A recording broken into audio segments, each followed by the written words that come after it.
I used to tell myself that I could survive anything for the sake of my kids. The fake smiles, the condescending comments, the way my in-laws treated us like we were charity cases instead of the family of the man they claimed to love. But that night under golden chandeliers reflecting off marble floors, I realized survival wasn't enough anymore. This wasn't the first time my in-laws disrespected my kids, but it was the first time they said it loud enough for the whole room to hear. The party was grand even by their standards. A string quartet played near the staircase.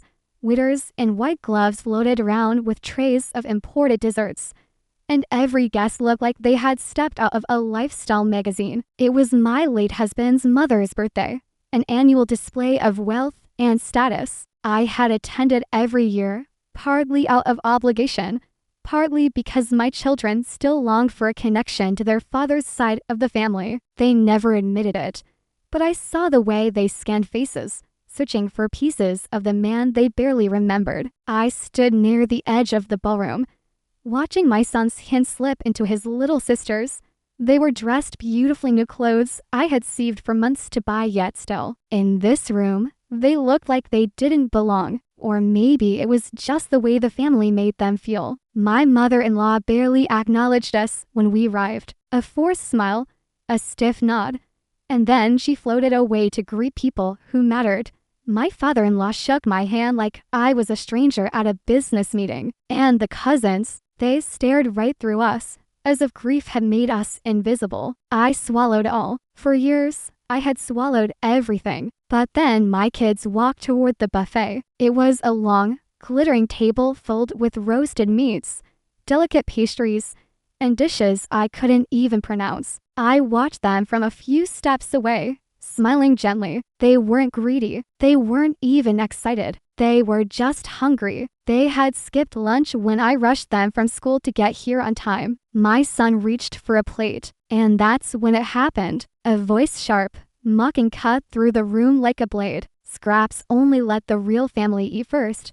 The words hit me before I even realized who said them. It was one of my husband's cousins, smirking, wine glass in hand. But he wasn't alone. A few others laughed softly, whispering behind manicured hands. My kids froze. My daughter pulled her hand back so fast she nearly dropped the plate. The room shifted. Guests nearby went silent, eyes darting between us and the cousin. Some looked uncomfortable, others amused. No one stepped in. Not one person defended my children. My heart pounded, but my body felt cold, almost detached. I saw everything in slow motion, my son's trembling jaw as he tried to stay brave, my daughter blinking rapidly to stop the tears, the cousin shrugging like it was a harmless joke, the waiters pretending they hadn't heard a thing. Charity.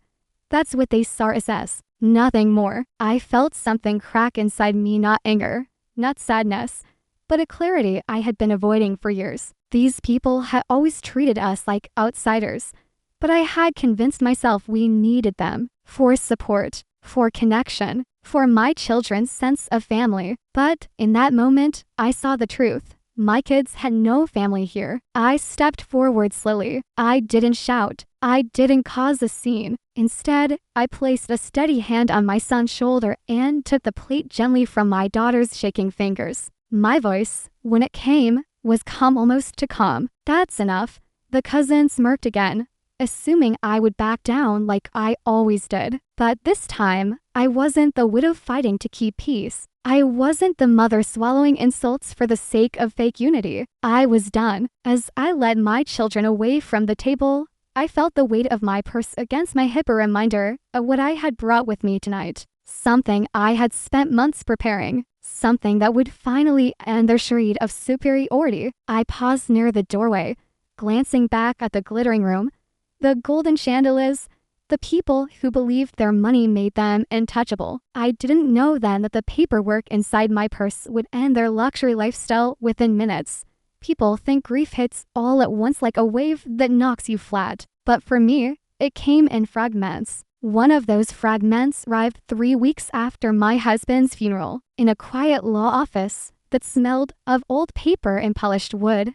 I remember sitting across from his lawyer, a man with kind eyes who had handled the family's affairs for decades. He spoke softly, as if afraid his voice might break me further. I was still fragile then, still waking up each morning expecting to feel my husband's warmth beside me, only to find cold sheets and silence.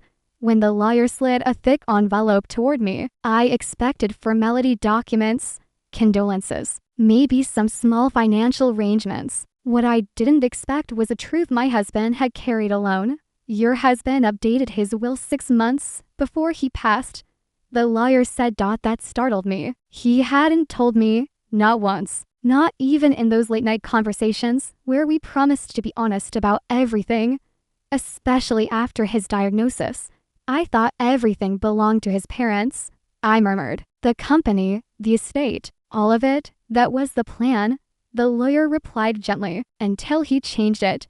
He opened the envelope and pulled out a set of documents, placing them in front of me with deliberate care. I scanned the first lines, and my brain almost refused to understand what I was reading. Controlling shares. Transfer of authority. Majority stakeholder. What is this? My voice cracked. The lawyer took a breath. Your husband transferred 51% of the company's controlling shares to you, not to his parents, not to the board, to you. I stared at him, stunned. My husband was born into a legacy one his parents guarded fiercely. For years, they expected him to inherit the empire and run it exactly as they saw fit. But he had always dreamed of breaking free, of reshaping the company into something more ethical, more humane. He told me once, during a quiet dinner, that he wished he could protect his workers more than his family protected their wealth. I just never knew he meant this. But why me? I whispered. Because he trusted you, the lawyer said without hesitation. He believed you had the integrity to use the power wisely when the time came. I felt tears sting my eyes. My husband had always been thoughtful, always planning ahead, even when life was uncertain. But he had also known his parents, their obsession with control, their disdain for anything that didn't fit their carefully crafted image. And he must have known how they would treat me after he was gone. The lawyer cleared his throat. There's more. He handed me a second document, one that detailed the board structure. My name was at the top. They can't overrule you anymore, he said quietly. Not legally, not financially. You hold the deciding vote. I sank back in my chair, overwhelmed. I was a young widow with 2 small children. I didn't know the first thing about running a corporation. I didn't crave power. All I wanted was stability for my kids. A future that wasn't overshadowed by grief. So I made a choice that felt safe.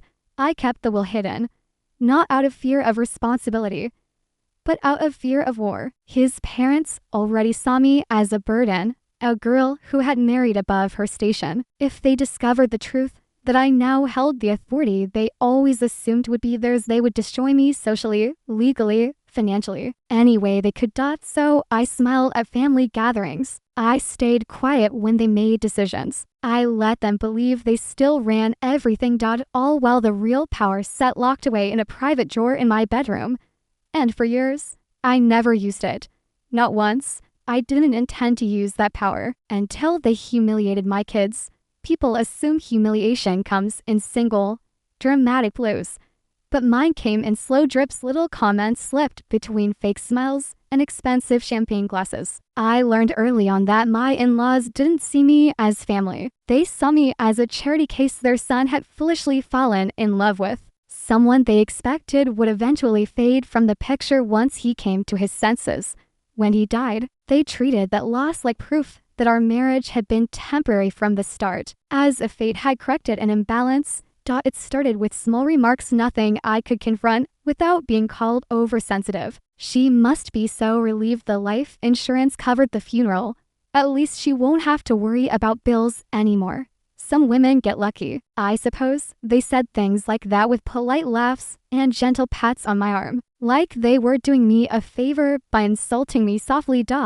And then there were the comparisons. Oh, those endless comparisons. Their grandchildren wore designer outfits that cost more than a month of my groceries. Their birthday parties had ponies, chocolate fountains, branded gift bags. Meanwhile, I was packing lunches at 2 a.m., making sure every apple slice and sandwich crust stretched my budget just a little further. They would smile at my kids and say, "Oh, sweetheart, that's okay. Not everyone can have everything," as if lack was our identity.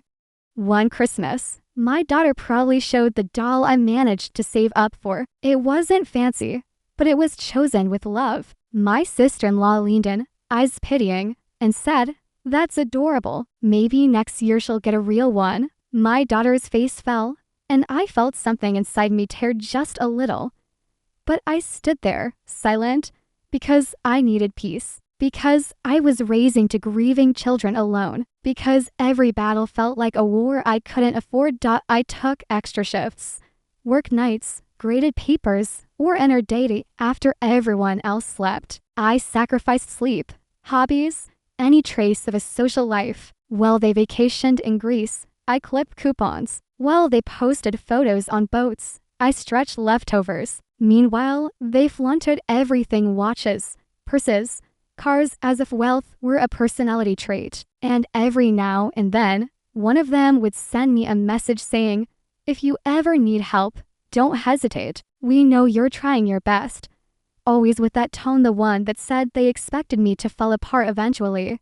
I don't think they ever imagined I might be choosing quiet, not collapsing into it. When they spoke down to my kids, it cut the deepest. They called my son simple because he didn't like expensive food. They called my daughter clingy because she preferred sitting with me rather than the cousins who mocked her clothes. Once, at a family barbecue, I overheard their aunt whisper, "Her children are sweet, but you can tell they didn't come from our lifestyle."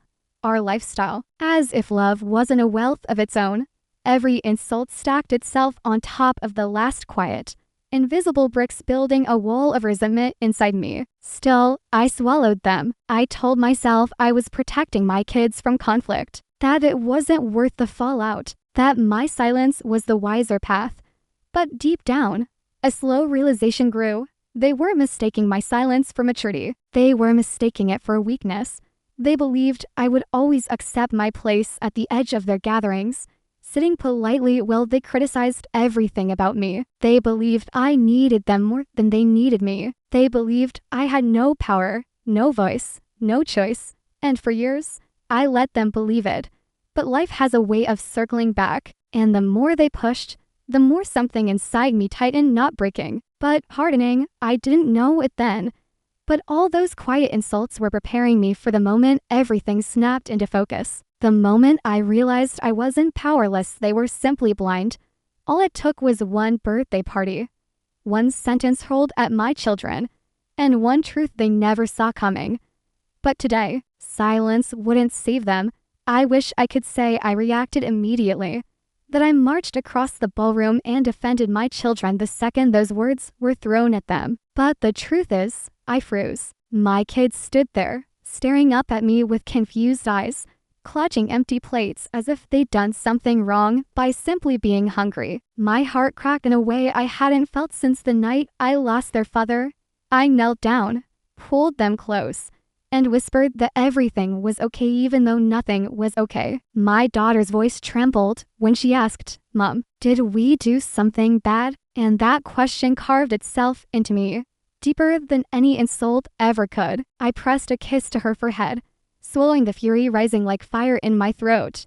I told them we were just stepping away for a moment, guiding them toward a quiet hallway lined with portraits of ancestors who had all been born into wealth, all staring down with the same cold, practiced pride my in-laws carried like a second skin. I kept my voice calm, steady, warm, everything I didn't feel inside. I told them none of this was their fault, that grown-ups sometimes forget how to be kind. But even as I hugged them, my hands trembled.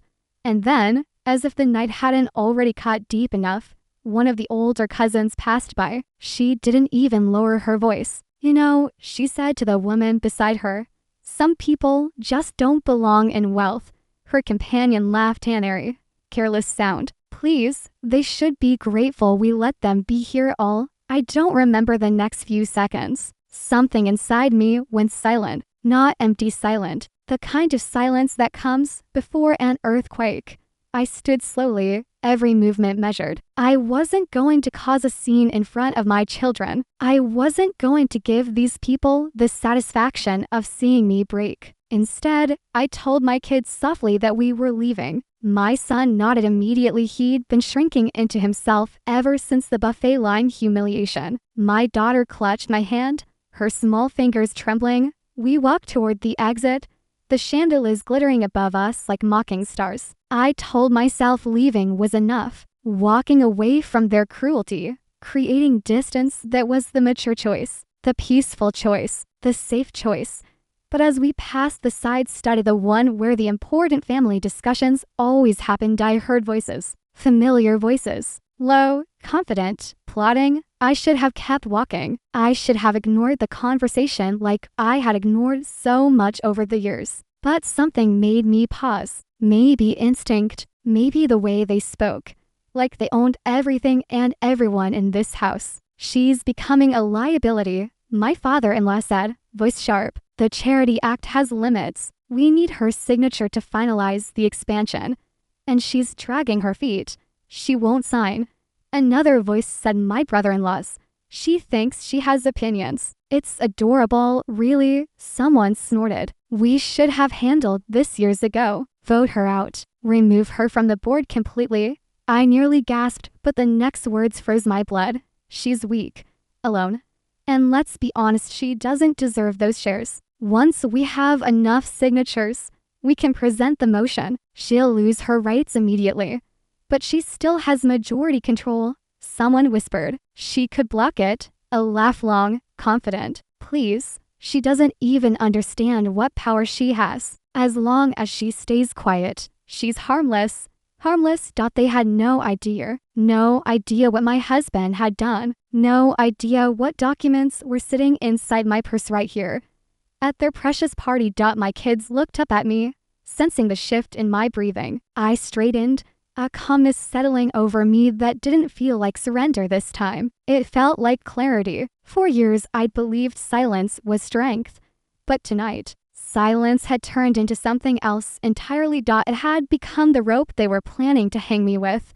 I stepped back from the doorway, holding my children close as the weight of the moment settled on my shoulders. They thought they were planning a quiet coup. They thought I would crumble, sign whatever they pushed in front of me, disappear from the company, from the family narrative, from everything. They thought they had already won. They were wrong. They were planning a coup against the only person who could destroy them. I stood there in that narrow hallway, my kids pressed against my sides, listening to the people who were supposed to be family rip apart everything my husband and I had built together. At first, I thought I'd misheard, but no, their voices were clear, sharp, dripping with entitlement. My father-in-law said, she was never suited for this family. My son's biggest mistake was marrying outside his class.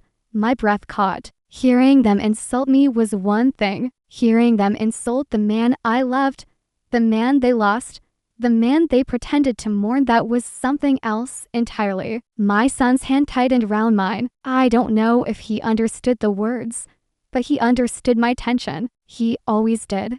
Another voice chimed in, my husband's cousin, the one who always measured her worth by the price tag on her jewelry. We'll frame it as protecting the company. Say she's emotionally unstable. Say she's overwhelmed as a widow. People will believe it. They always do. A few of them left, as if conspiring to erase me was just another cocktail hour amusement. My fingers trembled as I touched the outline of the envelope hidden in my purse. The legal documents, my lifeline, their downfall. I remembered the lawyer's calm voice when he handed them to me. These override any board vote. Only you can activate them.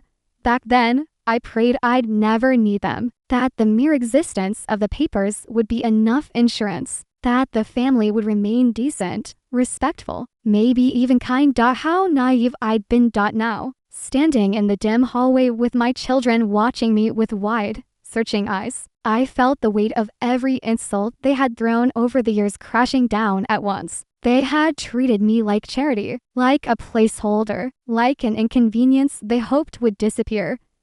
but this plotting to steal the company my husband entrusted to me, mocking him for loving someone beneath them. This crossed a line that could never be uncrossed. My heart pounded so hard it hurt. Not with fear anymore, with something else, something sharper, steadier, a rising force inside me that had been dormant too long.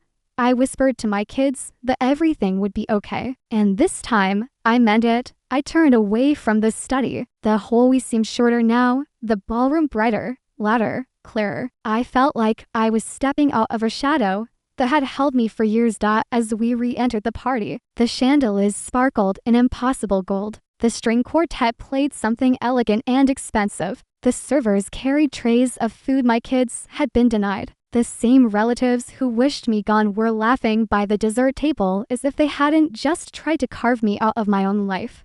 My daughter tugged at my sleeve. "Mommy, are we going home?" I knelt again, smoothing back her hair. "Not yet, sweetheart." My voice was calm, almost serene. "Mommy has something she needs to do first."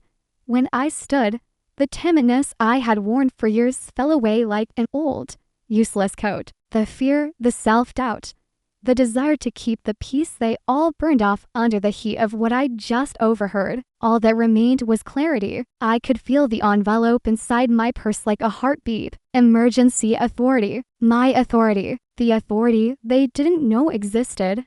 The authority my husband had trusted me with because he believed in me more than they ever would. They thought they were the apex predators of the room. They thought wealth made them untouchable. They thought I was the weakest link. But tonight, they were wrong on every count. I stood straighter, lifted my chin, and walked deeper into the ballroom. Guests glanced at me differently. Something about my posture must have changed. Or maybe I'd finally stopped shrinking myself to fit their comfort. It didn't matter. Nothing could stop what was coming. It was time to remind them who actually owned the life they bragged about. I don't think they realized anything was different when I asked the nearest server to escort my children to the car and keep them warm until I arrived. My kids went willingly. They trusted me, even when the air around us felt like a storm about to break. My daughter waved. My son gave me a brave little nod, and I felt something settle inside me. Something final.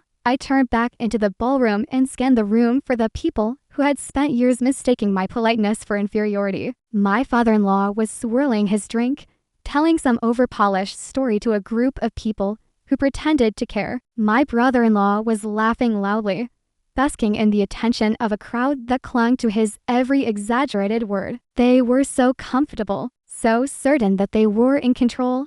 I walked straight toward them. "We need to meet," I said. My voice wasn't loud, but it cut through the noise like a blade. "Now, in the office." My father-in-law blinked, confused for a moment, and then smirked. "Dear, this is hardly the time." "It's exactly the time," I said. He laughed, and a few others joined him. "We'll talk on Monday. We have real business to handle tonight." I held up my phone. "The executives are already waiting on the video call. The board meeting starts in 3 minutes. The laughter died. My brother-in-law frowned. "You're joking." "No," I said. "I'm invoking my right to call an emergency session." A ripple of discomfort moved through them. They knew the rules. They just never imagined I'd use them. My father-in-law scoffed. "You don't have the authority to." "I do," I interrupted softly. A few heads turned. People were starting to notice. The music still played, the lights still glowed, but something in the atmosphere shifted sharply. My in-laws exchanged glances, irritation spreading across their faces like a stain. But they followed me. The private office was lined with old books, leather chairs, and framed achievements the family loved to remind everyone of. I stepped inside first, opened the laptop on the desk, and within seconds the screen filled with faces. Executives, legal counsel, the CFO, all waiting for me. "Good evening," the CFO said. "We received your activation notice, ma'am." Not dear, not sweetheart, not little widow. My in-laws hesitated at the door, clearly unnerved by the audience. My uncle muttered, "What the hell is this?" "This," I said, taking my seat at the desk, "is the meeting you weren't supposed to have." My father-in-law stiffened. "We did not authorize this. You can't just. You don't need to authorize it. The CFO replied from the screen. His expression cool and professional. She holds majority control. Any emergency meeting she calls is valid. The room went still. My brother-in-law let out an incredulous laugh. Majority control? That's impossible. The CFO looked directly at him. Your late brother transferred controlling shares to his wife 18 months before his passing. It's all legally documented. Their faces, I wish I could describe them perfectly. Shock, disbelief, humiliation all layered at once. Like watching porcelain crack. My father-in-law's voice strained. This must be a misunderstanding. Our son would never. He did, I said quietly. He trusted me. And now, I understand why. My uncle jabbed a finger toward the screen. She's lying. This is some setup. The lawyer appearing on the call adjusted his glasses. Sir, the documents were verified by our firm. There is no deception. Mrs. ____ and has been the majority owner. My brother-in-law slammed his palm on the desk. She can't do this. I met his eyes. I already did. His face reddened. My father-in-law looked suddenly much older, like years had collapsed onto him in a single breath. They exchanged frantic glances, the confident Fawade slipping piece by piece, replaced by something colder, fear. What is this meeting even about? My aunt demanded. I opened my purse and placed the thick envelope onto the desk. Their eyes followed it like it was a ticking bomb. This, I said, is about the plan you discussed to remove me from the company. The plan you plotted tonight. In that study, my father-in-law's jaw clenched. You misheard. We were discussing strategy. No, I said softly. You were discussing erasing me. The executives on the screen stayed silent, watching everything. I inhaled slowly, letting the pressure of the moment settle, letting them feel it. You tried to take everything from me, I said. Everything my husband entrusted to me. Everything I protected. Everything I earned through years of surviving your cruelty. My voice didn't shake. Theirs did. My hand hovered over the envelope, and with every I pinned to it, every breath suspended, every illusion of their dominance shattered. I activated the claws they feared. Masti watched them in the conference room, faces pale and mouths opening and closing like fish out of water, and felt a strange mixture of satisfaction and disbelief. The same people who had treated me as disposable, whose laughter had cut deeper than knives, were now teetering on the edge of chaos, and it was all happening in real time. The first wave hit with something as simple as a ping. A staff assistant appeared on the screen, voice trembling. Ma'am, the corporate cards, they're declining. The room went silent. My uncle's confident smirk faltered. My brother-in-law swore under his breath, slapping the desktop. Their father's hand trembled on the edge of the conference table as he read a message from their private travel coordinator. All bookings are frozen. The villas, yachts, and flights cannot be processed. I felt a chill of power run through me, like the first sip of warm coffee on a freezing morning. The CFO, calm and unshaken, gave a nod toward me. All discretionary accounts had been suspended. Luxury expenditures and personal allowances are on hold. Effective immediately. It took a moment for it to sink in. Phones started buzzing on the table. Alerts, notifications, failed transactions. Their private chef's line lit up with notices. Payroll paused. Suppliers called to say deliveries were on hold. Even the mansion's household staff received sudden directives that their services were now being billed directly to accounts temporarily frozen. Every accustomed convenience, every assumption of effortless indulgence, was cut off without warning. The first real reaction came from my father-in-law, usually the master of composure. He slammed his hand against the table. What is happening? His voice pitched high, almost childish in panic. Why can't we access anything? I said nothing. I let them stew in the chaos that had sown over years of entitlement and disrespect. Let them watch the illusion crumble before their eyes. My uncle's phone lit up again. My flight to Monte Carlo, the car service, the credit card is declined. What is this? He scrambled to call his assistant, only to hear the same robotic message. Transactions cannot be completed. Please contact your authorized account holder. His gaze flicked to me. pleading, confused. For once, no one had the answer. No one could override the emergency hold. The staff on the called their own assistants. Drivers, concierge reported one by one. Electricity in the guest wings restricted. Catering services suspended. Vehicles immobilized. Luxury security systems temporarily deactivated. Every device they relied upon, every tool of their pampered lifestyle, blinked with the same digital message. Unauthorized. They gawked, and I could almost hear the panic in their thoughts. Even without words, their perfectly curated world, one built on a legacy of privilege, was imploding. Every dinner, every gala, every vacation they had taken for granted was now hanging on a knife edge. My eyes moved slowly over the room, taking in every expression. My brother-in-law's jaw slack, my aunt's hand pressed to her chest, my father-in-law gripping the desk as if holding on to the last remnant of control could save him. Even the cousin who had first told my kids they could have scraps trembled slightly. They were used to assuming dominance in every room. But dominance requires compliance. And tonight, no one complied. The realization settled in like a slow, burning fire. Power had always been mine, not because of wealth, not because of connections, but because I had the authority they had spent years underestimating. Every slight, every laugh, every dismissal had been a miscalculation on their part. They had thought I was weak. They had thought silence meant submission. But silence had been a shield that now revealed the sword behind it.